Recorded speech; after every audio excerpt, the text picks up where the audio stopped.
What happens when a CEO who built his business from the ground up realizes he no longer recognizes what's happening inside his own stores? Zeke Palmer stood by the back entrance of store number 14, adjusting the thick-rimmed glasses he never wore and tugging at the oversized company polo tucked into his khakis. A fake name badge read, "Illy Inventory Trainee." He'd grown the beard out over the past few weeks, dyed his hair a dull brown, and even wore orthopedic shoes to add to the disguise.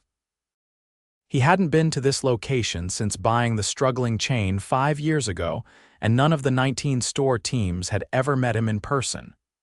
A deliberate choice he believed in, trusting his managers to run the show. But lately, complaints had been stacking up. Nothing specific. Just vague signs: high turnover, poor internal audits, a drop in customer satisfaction. Store 14 was the worst performer this quarter. That's why Zeke had picked it. He wanted to see it raw and unfiltered. He stepped inside and was immediately hit with the musty smell of cardboard and cleaning supplies. "You the new inventory temp?" a woman in her early 30s asked, not even looking up from her tablet. She was wearing a store manager's badge. "You're late." "Yeah, sorry, got turned around." "First day," Zeke said, keeping the tone casual. She sighed. "I'm Dana. You'll be with Devin today. He's our stock supervisor. He'll show you the ropes." "Don't make me regret giving you a shift." Zeke nodded and followed her around the corner where a guy with a shaved head was leaning against a pallet jack, scrolling on his phone. "Devin," Dana said. "This is Illy. He's helping with inventory today." Devin barely glanced up. "Cool. You know how to scan?" "Yeah, I've done it before," Zeke lied. "Good, let's move." The next few hours were rough. Devin didn't say much, and when he did, it was mostly complaints about lazy temps, useless corporate, and fat customers who block the aisles. Zeke let it slide, staying in character, but it felt like a punch in the gut hearing someone talk about people that way. Especially when they were supposed to be leading a team. Around lunch, they wheeled carts through the backroom, checking shelf counts. That's when Zeke met her. "Hey, Devin, where do you want these?" a soft voice asked. A woman came around the corner, arms full of boxes. She was short, with round cheeks and tired eyes. Her name tag read, "Bethany." "Just dump them, or maybe eat 'em. Looks like you don't skip a lot of meals," Devin chuckled. Zeke froze. Bethany's face fell. She said nothing, just quietly set the boxes down and walked off. Devin looked at Zeke and grinned. "She's always slow, makes sense, right?" Zeke stared at him, heart pounding. He didn't say anything, not yet. But something had shifted. Later, when Devin went on a smoke break, Zeke found Bethany restocking hand soap by the customer restrooms. "Hey," he said gently. "You okay?" She didn't look at him. "I'm fine." He crouched down to help her shelve. "That guy always talked to people like that." Bethany hesitated. "Sometimes, mostly to me. I try not to let it get to me. I need the hours." "How long you been here?" 4 years. "I started part-time. I do everything: stock, cashier, clean. Sometimes I even cover for Dana when she's out." Zeke swallowed hard. 4 years. Loyal, quiet, invisible. "Has anyone ever reported Devin?" he asked. Bethany gave a short laugh. "To who?" "Dana likes him. Said he's just direct. Anyway, I don't want drama. I just do my job." Zeke nodded, jaw tight. He spent the rest of the day watching closely. Devin barked at new hires, rolled his eyes when older customers asked for help, and disappeared every hour for long breaks. Dana didn't seem to care. She stayed holed up in the office, barely visible. But Bethany? She worked non-stop, helped a customer carry a heavy box to their car, reorganized a shelf that someone else had left messy, covered for a cashier who had to leave early. No one thanked her. That night, Zeke sat in his car for a long time, hands gripping the steering wheel. His heart was heavy. He'd built this company to be different. A place where people mattered, where loyalty and kindness were seen. He'd lost touch. That was on him. But now he'd seen it for himself. And tomorrow, things would start to change. Zeke was back at store 14 before the sun cracked the horizon. He parked far from the building, same glasses, same cheap shoes, same name tag. Inside, the air was stale and cold under the fluorescent lights. A delivery truck was backing into the loading dock, and two younger workers were standing by the bay doors, half awake and waiting for someone to tell them what to do. He found Bethany already busy, pulling shrink wrap off a pallet of paper towels with steady, practiced hands. She wore the same faded black hoodie from the day before, sleeves pushed up, her hair hastily gathered in a bun. She didn't notice him at first. "You always start this early?" Zeke asked, picking up a box without being told. Her eyes flicked to him, surprised. "Yeah. They only schedule one opener for freight. If I don't get a jump on it, we fall behind before 9. She didn't say it like it was a complaint, just fact. Zeke nodded and helped stack items onto a flatbed. He didn't ask more questions. He didn't want her to think he was digging. But watching her work efficient, quiet, deliberate, he could tell she had been doing the job of 2 or 3 people for a long time. By 8 o'clock, Devin rolled in with a half-empty energy drink and a Bluetooth earpiece in one ear. His eyes were red from lack of sleep, and he bumped into a box as he walked by without offering to help. "You two lovebirds clock in early or what?" he said. Bethany didn't respond. Zeke kept his head down. Devin grabbed a clipboard from the wall. "I got the vendor walkthrough at 10. Bethany finished the seasonal aisle resets by then. Illy, just don't break anything." Without waiting for replies, he disappeared toward the front. Zeke turned to Bethany. "What's a vendor walkthrough?" She kept stacking. "Every Thursday. Reps from the big brands come in to check how their displays look. If it's messy or understocked, they complain to corporate. Devin only shows up early on those days. Does he help with the resets?" She laughed once, low and bitter. "He writes notes and emails them to Dana. That's about it." Zeke didn't say anything. He didn't need to. It was becoming clearer by the hour.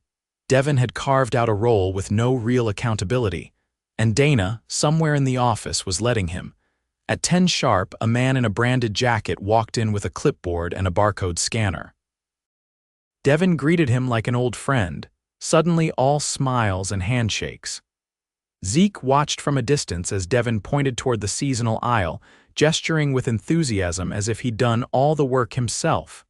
Bethany was still adjusting shelf tags, kneeling on the floor, unnoticed. Zeke felt a quiet rage building in his chest. At lunch, he sat with a cashier named Reggie in the break room. Reggie was in his 20s, wore noise-canceling earbuds around his neck, and had a dry delivery when he spoke. "You're the new guy, right?" Reggie said between bites of instant noodles. Zeke nodded. "Just helping for the week." Reggie leaned back. "Don't get too comfortable. They burn through temps like socks in a dryer." Zeke tilted his head. "Because of the work," Reggie shrugged. "Work's fine, it's the people. Or I guess one person." He didn't elaborate, but Zeke didn't need him to. "What about Dana?" Zeke asked. Reggie gave a slow blink as if trying to decide whether to say more. "She's not bad, she's just gone. Office door stays closed, no radio, no floor time. You could have a pipe burst and she'd still be in there typing up scheduling reports." "Has anyone brought up concerns to her?" Reggie stared at him for a beat. "You knew," Zeke smiled faintly. "Guess so." Reggie took another bite and said nothing more. Later that afternoon, while restocking cleaning supplies, Zeke noticed a woman in a mobility scooter asking a teenager in uniform where to find the large refill jugs of dish soap. The teen pointed vaguely and walked away. The woman looked confused, trying to maneuver through a tight aisle. Zeke walked over. "Need a hand?" he asked. She looked relieved. "Yes, thank you. I'm looking for the big ones. I don't want to have to come back next week." He guided her a few aisles over, grabbed one from a high shelf and placed it gently in her basket. "You're the first person who's actually helped me in this place in months," she said. Zeke didn't know how to respond to that. Instead, he just said, "Glad I could." As she left, he saw Devin watching from near the registers, arms crossed. Their eyes met. Zeke looked away first. That night, the store was short one closer. Bethany was clocking out when Dana came out of the office for the first time all day. "Bethany, can you stay till close?" Dana asked, rubbing her temples. Manny called out again. Bethany hesitated. "I opened." "I've been here since 6. Dana frowned, clearly irritated. I know, but we're short just this once. Zeke expected Bethany to say no. He wanted her to, but she nodded. Okay, she turned back, shoulders heavy, and headed toward the front end. Zeke stood frozen by the time clock. Something in him shifted again. He walked back to the break room, locked the door behind him, and pulled out his phone. He scrolled through his contacts and hit a number near the top. Hey, he said when the line picked up. It's Zeke. Yeah, I'm at store 14. I need you to come down tomorrow morning, early, and bring HR. The voice on the other end asked something. No, Zeke said firmly. We're not waiting for another report. I've seen enough. This isn't a coaching issue. It's a leadership failure. He hung up and sat down, staring at the floor. The next morning, he arrived before anyone else. A black SUV was parked off to the side, and two people climbed out: his regional director, Tanya, and an HR rep named Marcus. Neither knew exactly what they were walking into. He hadn't given them names, just told them to watch and be ready. Devin arrived late again, and this time Zeke didn't speak to him. Instead, he stayed near the loading dock with Tanya and Marcus, waiting. At 8:30, Bethany walked in, slower than usual. Her eyes were red. She looked like she hadn't slept. Zeke stepped forward. Bethany, he said quietly. Can I talk to you for a second? She looked confused but followed him to the back office. Tanya and Marcus were already inside. Zeke shut the door. He reached up and took off his glasses. Bethany's eyes widened. You're the owner, she said, barely above a whisper. Zeke nodded. My name's Zeke Palmer. I started this company from a storage unit 10 years ago, and I've been undercover here for the last 2 days. Bethany didn't speak. Her expression was unreadable. I want you to know, Zeke continued, that what I've seen here is not acceptable, not from management. Not from the way you've been treated, not from the way this store is being run. He turned to Tanya. Effective immediately, Devin is terminated. Dana is being placed on administrative leave pending further review. HR will begin exit interviews and staff assessments today. Bethany's mouth parted, but no words came. Zeke faced her again. You've been holding this place together, quietly, relentlessly, and no one saw it. That ends now. Bethany's eyes filled, but she didn't cry. What do you need from me? She asked, voice steady. Help us fix this, he said. Not alone, not without support, but with authority. We're assigning a temporary team lead until we hire a new manager. I'd like that to be you. Bethany looked down, thinking, then nodded once. I'll do it. Zeke exhaled. For the first time since walking through the back door of store 14, he felt hope, not because things were fixed, but because they'd finally begun. Bethany stepped behind the customer service counter, tying back her hair tighter than usual. The morning rush had already started. A line of customers snaked past aisle 5, and the phone kept ringing without pause. Zeke stood nearby in a company-issued black jacket, no longer in disguise. He wasn't giving orders, just watching how people moved, who stepped up, who disappeared. Tanya was in the back, shadowing the remaining supervisors.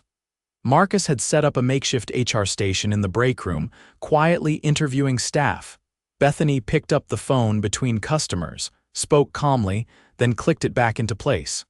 A bottle return had jammed. She radioed the floor, but there was no reply.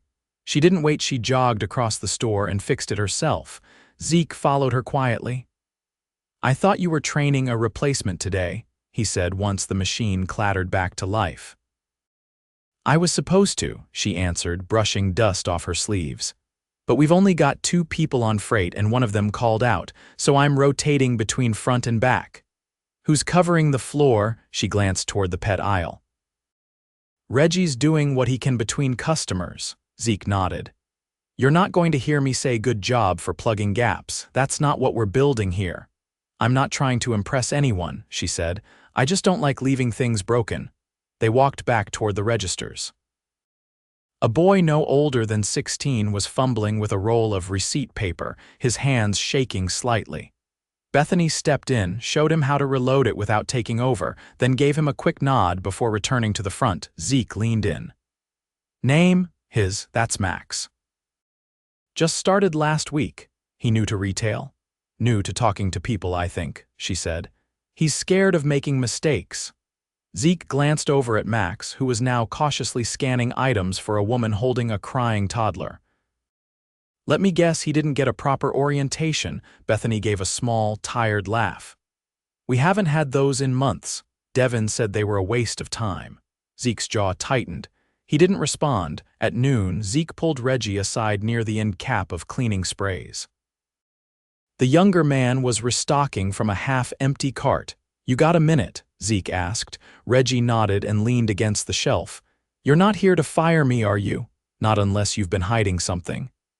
I've got a stash of expired coupons in my locker, Reggie joked. Beyond that, I'm clean. Zeke didn't smile. You've been here how long? Year and change. I do mornings mostly. Why haven't you quit? Reggie shrugged. I've got rent. And Bethany's the only one who treats people like we matter. If she left, I'd be gone. Zeke crossed his arms. How often did Devin disappear during shifts? Reggie's eyes narrowed slightly. You really want to know? I wouldn't ask if I didn't. Every day, he'd vanish for 20-30 minutes at a time. Said he was checking invoices or calling vendors. We all knew he was just in the break room watching videos or scrolling. Did Dana ever check on him? Reggie scoffed. She barely left her chair. Once you got her signature on the schedule, she was done for the day. Zeke nodded once. Appreciate the honesty. As Reggie walked off, Tanya appeared from the back hallway, holding a clipboard filled with notes. 3 different employees reported the same thing, she said quietly. Devin regularly skipped safety checks, left minors unsupervised, and ignored restocking logs. Dana signed off on everything without review. Zeke exhaled slowly. Any signs of retaliation? One cashier said when she asked for shorter shifts after a back injury, Devin cut her hours in half for 2 weeks straight. No explanation. She has it all documented. Zeke's voice was low. Get Marcus to pull her aside. We're going to make that right. They stepped out of the aisle just as a man in a delivery uniform wheeled in a stack of soda crates. He looked confused, scanning the store. No one to sign, he asked. Usually it's the floor supervisor. Bethany appeared from behind the floral display. I'll take it, she said. We've got your invoice. The driver handed it over.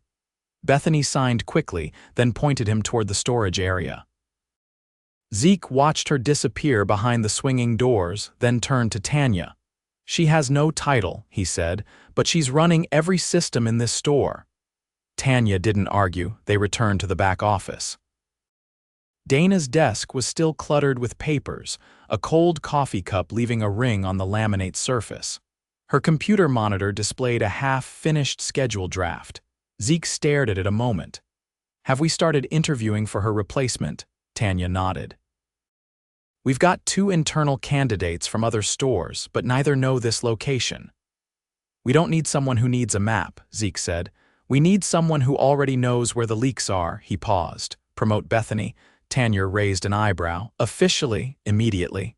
Interim manager. Full pay bump. She gets to build her own team, no interference. She doesn't have formal leadership experience.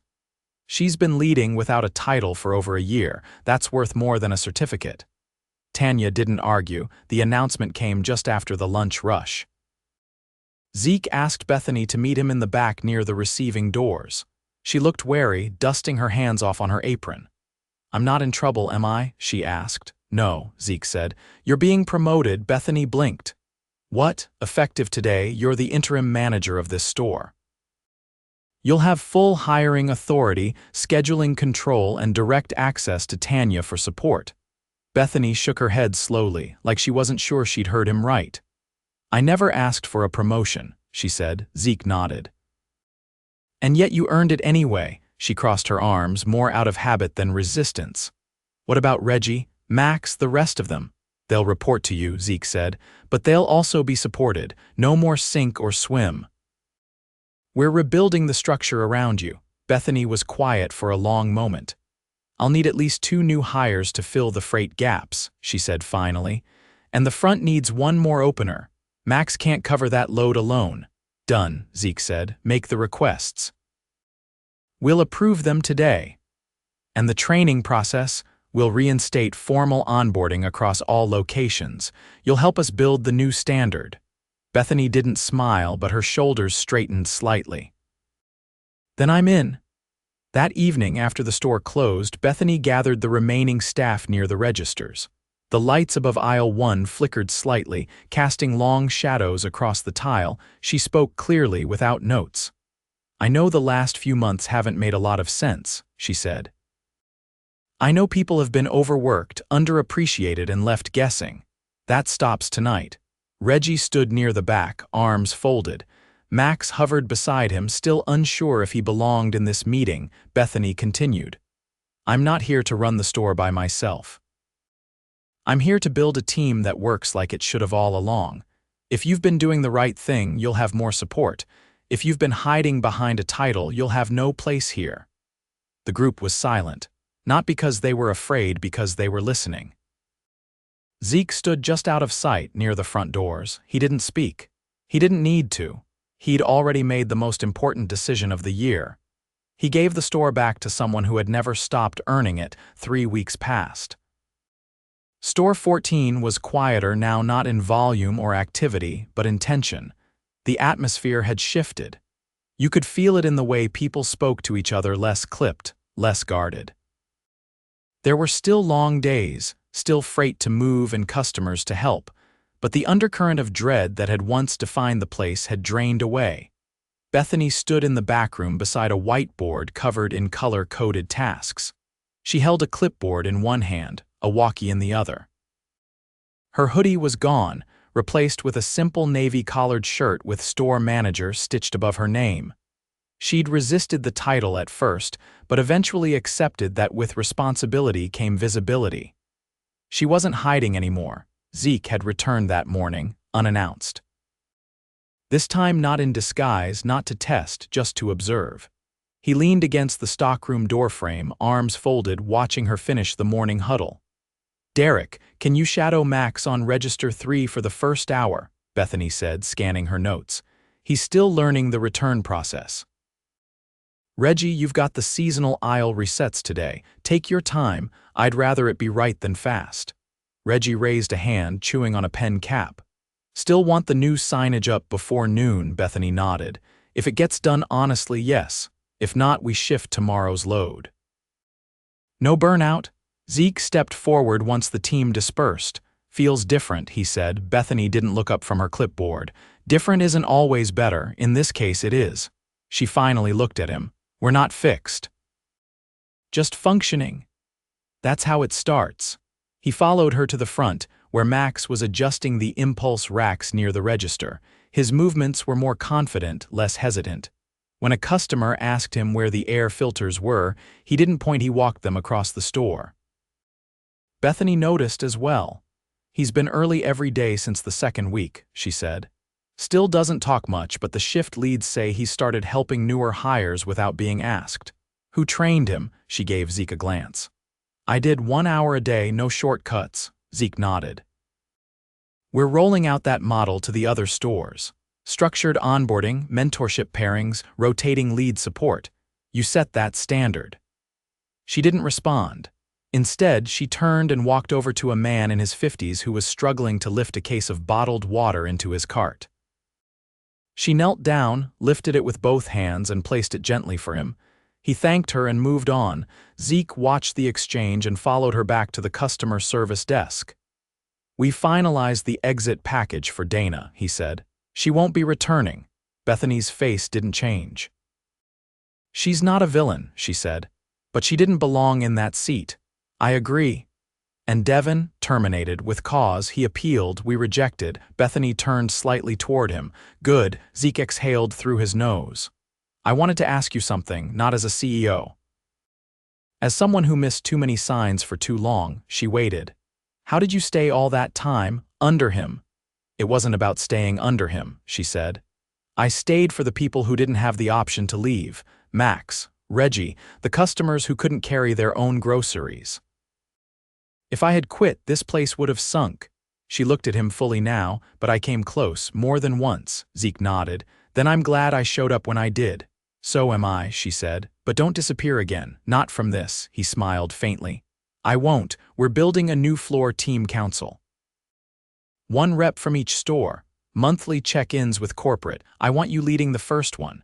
Bethany raised an eyebrow. That's a lot of meetings. It's a lot of listening, he corrected. She didn't say no. Later that afternoon, Tanya arrived to conduct performance reviews. They were informal, one-on-one check-ins to gauge morale and gather feedback. Zeke sat in on a few, quietly observing. Reggie's turn came just after 2. He walked in slowly, hands in his pockets. I'm not really a feedback guy, he said before sitting. That's all right, Tanya replied. Just speak honestly. He glanced at Bethany, who was organizing invoices near the back wall. I used to think this place was a joke, he said. Like a real mess, nobody cared, so I didn't either, he paused. But she changed that, not with speeches, just by doing the work. She doesn't ask us to do anything she won't, that matters. Tanya nodded and wrote something down. Reggie leaned back.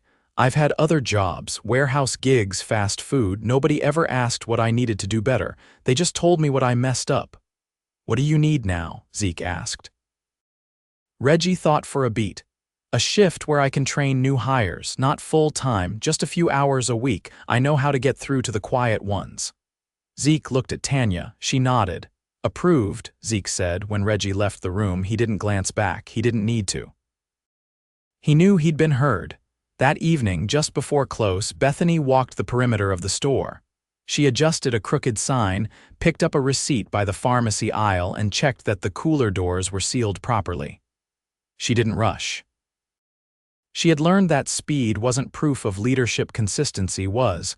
Zeke met her near the exit. You're not required to close every night, he said. I know. You trust your crew, I do. But they're still learning what finished feels like. I want them to see it. He nodded. I'll be back next month. We'll do the first council meeting then. She took a step toward the door. One condition, she said. Zeke raised an eyebrow. No more undercover stunts. He gave a soft laugh. Deal. As he walked out, he glanced back once. Bethany was already helping an elderly woman push her cart over the threshold. Zeke paused at his car, keys in hand. He'd built this company to be something different, something better. And somewhere along the way, he'd let that slip behind spreadsheets and quarterly targets. But now it belonged to the right hands again, not because of a title, because of the people who had never stopped showing up.